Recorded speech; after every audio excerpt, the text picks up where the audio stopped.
বিকেলবেলা সবাই মিলে রেডি হয়ে যাচ্ছি হলো রেস্টুরেন্টে খেতে, মানে রাতে যেতে চেয়েছিলাম কিন্তু বাচ্চারাও রাতে ব্যাডমিন্টন খেলবে, তার জন্য হলো বিকেলবেলায় বের হলাম। তো এখানে দুই ননদ বৌদি, তাদের তিন ছেলে আর হলো আমার হাজবেন্ড, সবাই মিলে যাচ্ছি হলো নাগরপুর। রেস্টুরেন্ট আছে একটা কুটুমবাড়ি, সেখানেই খেতে। এই তো সূর্যি মামাটাও আমাদের সাথে সাথে যাচ্ছে, আমরা যেখানে যাচ্ছি সেও সেখানেই যাচ্ছে। আর আমরা হলো গাড়িতে 7 জন বসেছি, আর আমাকে দেখে মনে হচ্ছে আমি সবার কোলে বসেছি, আগ পিস করে বসেছি, তো তাই এরকম হয়েছে। সামনে বসেছে 3 জন, ড্রাইভারকে দিয়ে 4 জন, আর পিছনের 4 জন। তো যাওয়ার পথে পড়লো হলো সরিষা ক্ষেত ছিল, তো অনেক শখ ছিল যে সরিষা ক্ষেতে ভিডিও করব, ছবি তুলবো।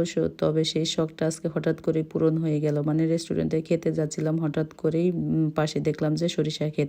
তো একদিনে দুই কাজ হয়ে যাবে, তো ভাবলাম যে নেমে পড়ি। তো আমরা 3 জনে নেমেছি, আর আমার ভাগনা হলো ছবি আর ভিডিও করে দিবে, সে নেমেছে। আর সবাই হলো গাড়িতে আছে। আর রাস্তা থেকে যখন নামছিলাম নিচে মনে হচ্ছিল যে একদম পাহাড় থেকে নামছি। তো এখানে এসে 3 জনেই ভিডিও করে নিলাম রিলসের জন্য, আর ছবিও তুলেছি বেশ অনেকগুলা।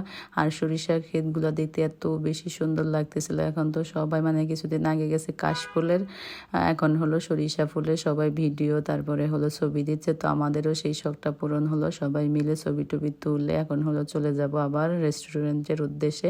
তো একদিনে দুই কাজ হলো। আর অনেক দিনই মানে করতেছিলাম বাড়িতে আসার পর যে যাব, তবে সময় বের করতে পারছিলাম না, রোদ উঠতেছিল না। রোদ না থাকলে দেখা যায় যে সরিষা খেতে গেলে ভিজে যাওয়া হবে, তো তার জন্য আর যাওয়াই হচ্ছিল না। তো সেই কাজটাও হয়ে গেল। তো এই যে চলে এসেছি হলো কুটুমবাড়ি রেস্টুরেন্টে। দেখা যায় যে নাগরপুরের মধ্যে একটা রেস্টুরেন্টে বেশ ভালো আছে, এখানে এর আগেও কয়েকবার খেয়েছি।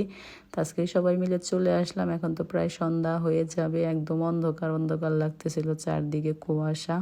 ছাদের উপর, একদম খোলা ছাদের উপর মানে এই রেস্টুরেন্টটা।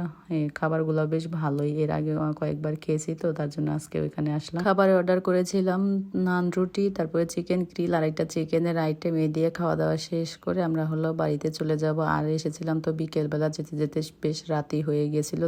ছেলেরা গিয়ে আবার ব্যাডমিন্টন খেলবে।